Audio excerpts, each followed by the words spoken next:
अस्सलाम वालेकुम दोस्तों, मैं हूं उमैर अदीज़ और आप देख रहे हैं यू आर अदीज़। आज हमारे साथ एक बहुत ही बड़ी शख्सियत जुड़ गई है, वाराणसी वस्त्र बुनकर संघ के उपाध्यक्ष, और हम इनसे बात करेंगे जो कल मीटिंग तय की गई, यानी 25 नवंबर 2020 को जो मीटिंग तय की गई है और उसमें जो 5 लोगों को बुलाया गया उसमें क्या नतीजे निकलेंगे और वो लोग जो जाएंगे वहां पे क्या प्रस्ताव फिर से पेश करेंगे, या फिर जो फ्लैट रेट पर बिजली प्रोवाइड कराई जाएगी वो कितने किलोवाट तक प्रोवाइड कराई जाएगी और क्या रहेगा कल का नतीजा। तो शैलेश सिंह जी, कल जो बैठक बिठाई गई है कपड़ा मंत्री की अध्यक्षता में, तो उसमें कल जो लोग जाएंगे वो कौन कौन लोग जाएंगे, एक बार जरा आप इस पे विस्तार से बताइए, और फिर उनसे क्या आपको कोई आपत्ति है इस पर भी जरा गौर करिए। उमैर भाई नमस्कार। उमैर भाई, अभी तक जिन लोगों को जाना है मेरी जानकारी में माननीय अशोक धवन जी एमएलसी साहब हैं, उनके साथ 5 और लोग जाएंगे जिनको वो ले जाएंगे अपने साथ। दूसरे मेरठ के विधायक श्री रफीक अंसारी जी हैं, 5 लोग उनके साथ भी जाने वाले हैं।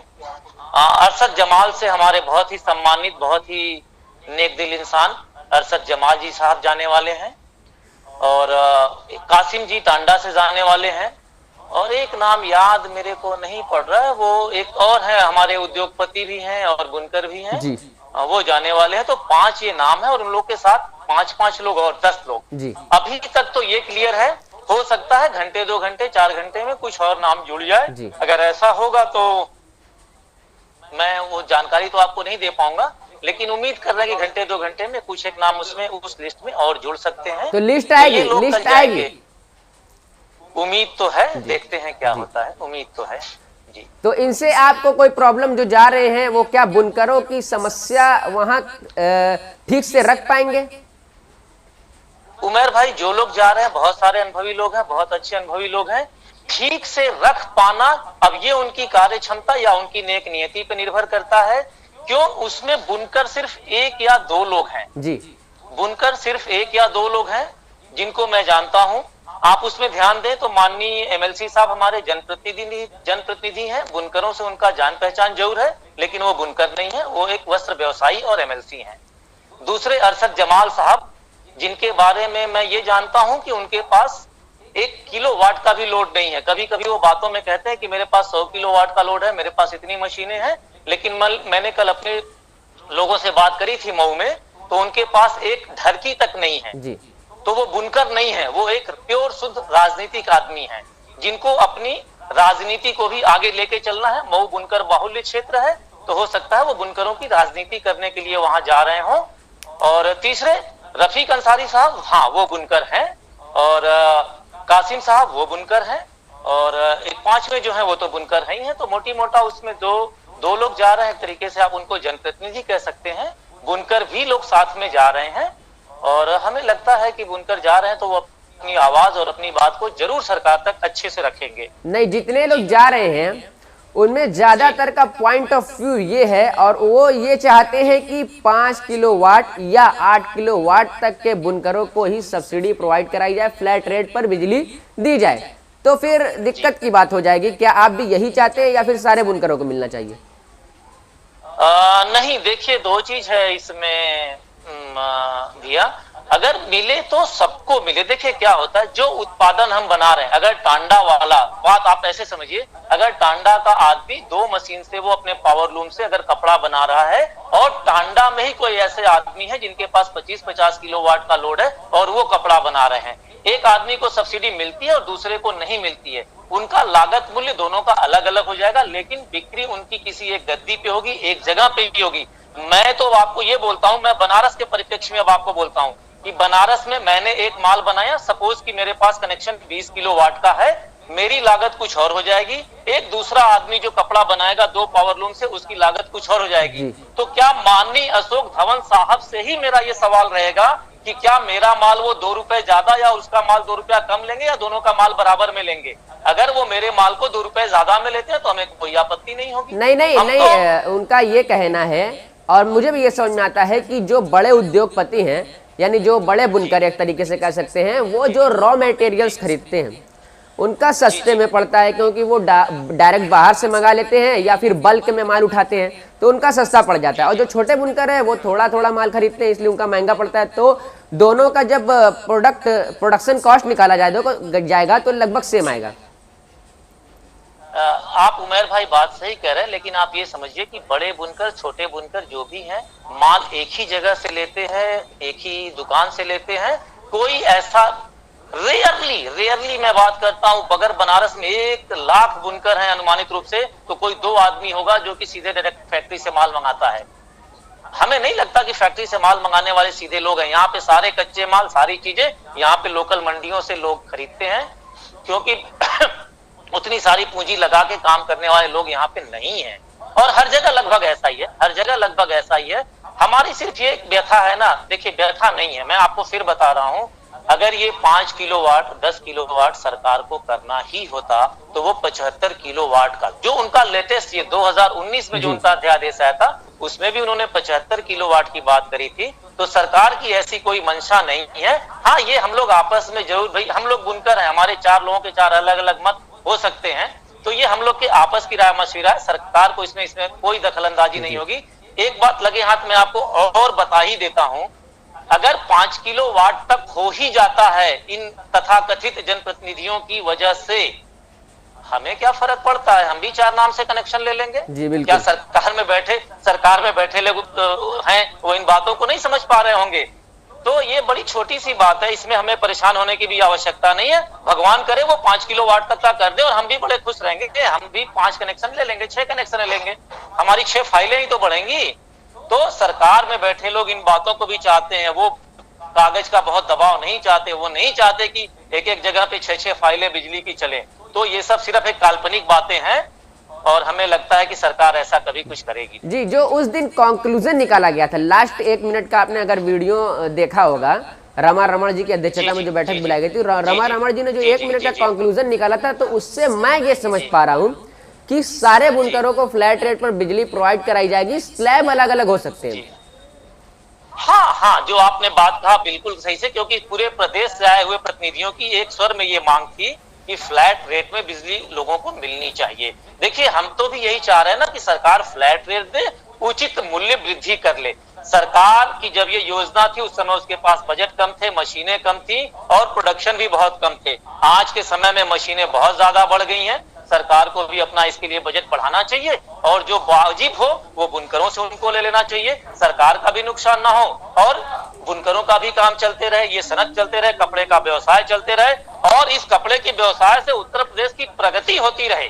हम जिस प्रदेश में निवास करते हैं, सरकार को हम अधिक से अधिक राजस्व कमा के ला के दे सके, इसलिए सरकार को चाहिए कि हमें थोड़ा सहयोग दे। तो फ्लैट रेट पर अगर बिजली सारे बुनकरों को प्रोवाइड कराई जाएगी और 250 करोड़ का बजट है, तो फिर बहुत महंगी नहीं हो जाएगी? अगर फ्लैट रेट ही मिलेगा, लेकिन हो सकता है कि बहुत ज्यादा। उमर भाई, मैं छोटी सी इस बात से आपसे सहमत नहीं हूं कि सरकार का बजट 100 करोड़ 150 करोड़ 250 करोड़ क्या होता है। सरकार के बजट का निर्धारण हमें नहीं करना चाहिए। अगर सरकार को कुछ चीज बनानी है, कोई कार्यवाही करनी है, कुछ करना है, तो सरकार खुद से ही बजट बनाती है। सर, आपने देखा होगा ना, पुल बनते हैं, पुल बनने के समय बजट कुछ और होता है, बीच में बजट कुछ और हो जाता है, फाइनल होते होते कुछ बजट और बढ़ जाता है। तो ये बजट की व्यवस्था करना ये सरकार का दायित्व है, सरकार का कर्म है। हमारा कर्म ये है कि हमें सस्ती, उचित और फ्लैट रेट पे बिजली मिल जाए, जिससे कि हम अधिक से अधिक अपना उत्पादन कर सके। मेरे पास राजस्व है और हम सरकार को राजस्व दे, सरकार उस राजस्व के पैसे को विकास के कामों में लगाए। हम सरकार का साथ चाहते हैं और सरकार का साथ देना चाहते हैं। हम पैसे कमा के सरकार को देना चाहते हैं और ये तभी संभव है जब हमें सस्ती बिजली मिले। जी बिल्कुल।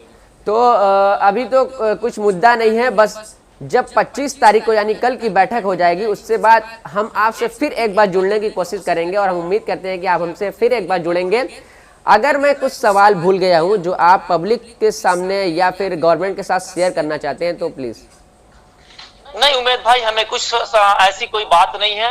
मैं भाजपा की सरकार में, जो सरकार सबका साथ, सबका विश्वास और सबका विकास करने में यकीन रखती है, उस सरकार से मैं पूरी तरह से आशान्वित हूं कि वो जो कुछ करेगी वो सभी लोगों को ध्यान में रख करेगी और इन सब चीजों का वो संज्ञान लेकर करेगी कि उत्तर प्रदेश में कपड़े का व्यवसाय एक बहुत बड़ा व्यवसाय, लेकिन ये कुटीर उद्योग है। मैंने बड़ा तो कह दिया, लेकिन ये कुटीर उद्योग है। कुटीर उद्योग का किसी भी देश, किसी भी प्रदेश में जीडीपी में बहुत बड़ा योगदान होता है। तो सरकार अपने इन चीजों को ध्यान में रखते हुए एक बहुत नीतिगत और एक अच्छा फैसला लेगी, जो सभी बुनकरों के हित में होगा, ऐसा मेरा पूरा यकीन, पूरा विश्वास। अच्छा, एक सवाल मैं भूल गया कि बहुत से ऐसे लोग हैं जो ये कहते हैं कि ये जो सब्सिडी आई थी 2006 में, जो शासनादेश आया था, उसमें ये था कि गरीब बुनकरों को ये सब्सिडी दी जाएगी। उमर भाई, अगर शासनादेश को आप ध्यान से पढ़ें तो उस शासनाध्यान में 150 किलोवाट तक के लिए ये सुविधा दी गई थी। सरकार के पास गरीबों के विकास के लिए तमाम योजनाएं हैं, तमाम योजनाएं। हमको लगता है अगर वो ढंग से उनको पेपर पे लिखा जाए तो 100-150 योजनाएं गरीबों के विकास के लिए चल रही हैं।